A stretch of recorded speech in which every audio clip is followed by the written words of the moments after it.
So, this is Shawn Richter again at Heroes and Villains Fan Fest 2017, San Jose, California. True. I'm here with Steve Agee. Correct. Steve, again. thank you so much for spending a few minutes with me today. How are you doing today? I'm doing great, man. Yeah? I'm a little tired. It's the end of the weekend, so it's been it's been long, but it's been fun. How many? Let me ask you this. I always like to get the actor's perspective. I'm a fan. Okay, Thank you. I come here to meet you guys. Thanks. I like to get your perspective on meeting us. So, how many conventions have you done like this? This is my first one. First one. Yeah. Okay, perfect. So, what's your impression of? I love it. I hope I get to do more. Yeah. I know I'm doing one more in like a month or two in Pensacola, Pensacon. Okay, nice. And hopefully I get to do more because it's been a blast. Yeah, it's great. We love meeting you guys and talking. You know, I'm a Marvel guy. I'm a Marvel guy too. Okay, well, let me jump right into that then. Before you got the role of Jeff in Guardians of the Galaxy 2, how big of a Marvel fan were you?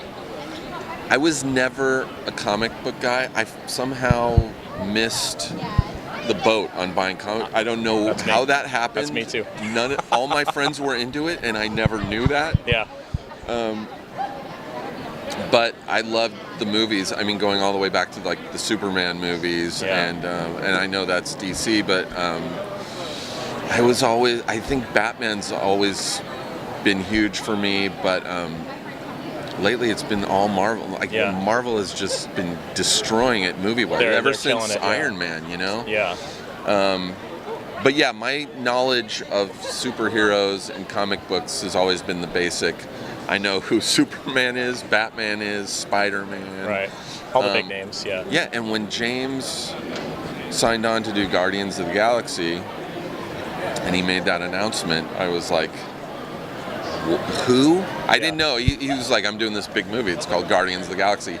I was like, I don't know what that is. He's like, it's a Marvel movie. I'm like, that's a comic book? Right. By the way, there's a tree and a raccoon in it. Yeah, right? He goes, yeah. And so I looked it up online. And I was like, how are you going to make a movie with two characters that aren't actually people? Right. He killed it. Killed it. I mean, not only killed it, but like, whoever thought that a tree would make you cry at the end of the first Guardians movie? Like like you're bawling, right? Yeah. How can you not be? Totally. It's that was amazing. Well, and part of that is James is just a great writer, but I was like, okay, I didn't know who these people were. What was it, 3-4 years ago now? Right. 4 years ago, and now I'm more invested in them. I mean, I'm biased because I was in the second movie, but even before that, I was like, I'm more invested in these characters than in the Avengers and anyone else. Right. Yeah. Right. So let's talk about Guardians then. So obviously, when you saw the first one, you had no idea. Probably, I'm assuming that you would be in the second one, right? I had no idea. Am I assuming right there? Okay. Yeah. So you loved the first movie. Loved basically it. What you're Loved saying. it. Yeah, it was great. The action, the Bought humor, it as soon as it came out. Probably saw it 4 or 5 times in the theater. Yeah, same. So with that in mind, when you found out you were going to have a role in the second one, I mean, how stoked were you for that? I was beyond stoked. You can't even explain the words.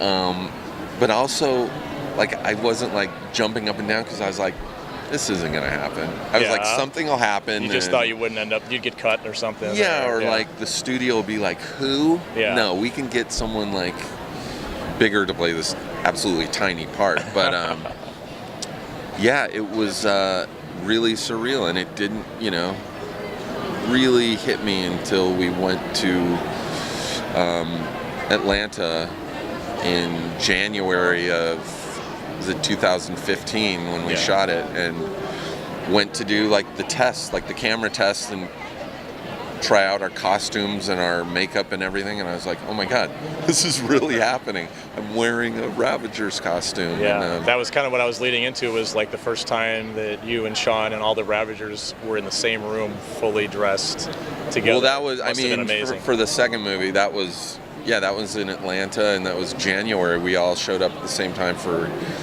camera testing. And I've actually talked about this with David Dasmalchin, he plays Kurt in the Ant-Man movies. The Russian hacker. And he was in Batman too. Yeah, he's also in Batman. Yeah. He's an amazing actor, and he's someone I met through James. And he and I had the same experience when we were told we had to go do camera tests at Pinewood in Atlanta. By the way, they shot Ant-Man at the same place.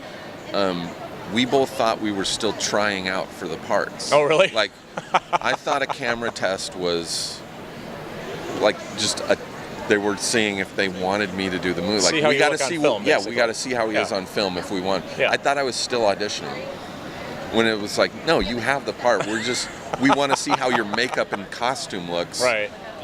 For me, they got it on the first one, but like for Chris Sullivan, who's Taserface, you can look through my Instagram or even James's, and there's a lot of old photos from that day in Atlanta in January where he came in. His first costume was just like pure purple. He looked like a blueberry. And they went through like 5 different versions of Taserface that day. And for me, it was just a scar. I grew that beard out. James called me like 6 months before we started. So we're going to grab a photo here. So this is Jeff. That's Jeff. Guardians of the Galaxy 2. That's a fake beard. That's a fake beard, okay. Comic-Con in 2016. Okay. Or no, 2015. Awesome. Was it 2016? I don't know the dates. So any thoughts on the, I mean, Jeff appears to have some vision issues. Everything you see is completely uncomfortable. He's got some. The jackets are not leather. They look leather on camera, but they are more like rubber. Yeah. And they're about 30 pounds. They're super heavy. They pull your shoulders forward. They're not natural, so you're spending your whole time on camera just forcing your shoulders back. So at the end of the day, your neck is really sore. But the goggles. They wanted goggles to magnify my eyes, to make them look funny and googly. Right. So those aren't prescription.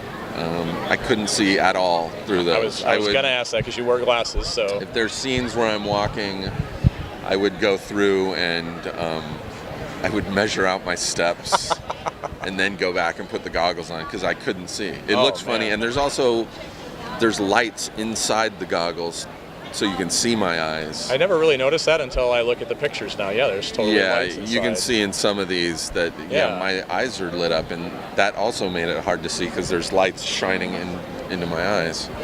And Jeff met an untimely demise. I'm pretty sure Jeff is the only Marvel character to die while drinking a beer. Is that accurate? He wasn't holding a beer, right? As far as I know, we shot. I think we did 3 takes of that. Yeah. Where I had a giant beer stein that was squibbed to explode, and then I was hooked up to wires, and there was about 10 guys off camera all holding the rope. And, oh, really? Yeah, that was not all. That wasn't like done with effects. I'm sitting there wearing a harness, and there's ropes coming out of my side, and James would just go now, and all these guys would just pull me off camera. That's what you get with these high budget films is 10 guys. That's pulling what on a $200 million gets you. 10 stuntmen pulling me off onto a pad. That's amazing. I wanted to ask you, I don't remember for sure, I'm pretty sure you were there, but at San Diego Comic-Con 2016? Yes. All the Ravagers, or a bunch of Ravagers, came out. I was in Hall H for that. For the panel. Were you one of the Ravagers that came out? I was one of the Ravagers. Okay, awesome. A room full of 7,000. And that was this day. That's the day that's when those were taken. I was wondering when you said Comic-Con. So this is a fake beard at Comic-Con because we had finished shooting and I was like excited to shave that beard off. I'd had it for like 8 or 9 months at that point.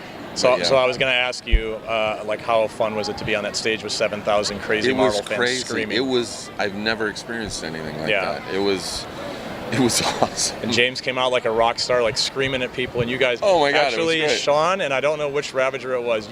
All of you guys went. I don't know if you remember. You all went down like the left side as you're going to the stage, and Shawn and one of the other Ravagers went over to the next aisle over. Yep. And my son and I were on the aisle where Shawn and the other guy came. I know it wasn't you, but I don't know who it was. And my son was in a Star-Lord costume. Yeah. And he was on the aisle, and Shawn high-fived him, and the other Ravager gave him a big bear hug. Oh my God! On his way to the stage, amazing. and my son, he's 11. My son was just beaming. It was like the coolest thing. That was surreal. That was so cool. There's 7,000 people. That was the closest to being a rock star I'll probably ever experience. And just, is it as loud on the stage as it is in the crowd? Because it was definitely. It was crazy because they had. Not all the Ravagers, but some of us had microphones on, those kind that go over your ear that you can't really see too well. And we had a script, and none of us could hear. Like it was, the screaming was so loud we couldn't hear. So I didn't know when I could say my lines because people were yelling. Because I was screaming. Yeah, you and your kid and everybody was screaming, and but yeah, that was. Oh, so I wish I could do that every summer. Yeah, that was a highlight of my summer. Awesome. Well, Steve, I want to thank you so much for taking a few minutes with me today. Yeah, you bet. It's a pleasure to meet you. I hope we see you at more Heroes and Villains cons and other conventions. Let's hope. I mean, I can always come back in the third movie with a bunch of prosthetics on as a different guy. I guess. You totally could. Or Jeff could be reincarnated with the full beard. Well, you know, we shot a scene where Jeff does not die. Oh. There's a scene that exists. Somewhere. Yeah, it was supposed to be a post-credit scene. And then James just said it didn't make sense. Well, because he already had 5 other post-credit scenes. So like 5. Didn't want to do 6, I guess. That was so the footage is out there. Maybe they can use it to bring me back. Who knows? Nobody ever truly dies in the movies. I know.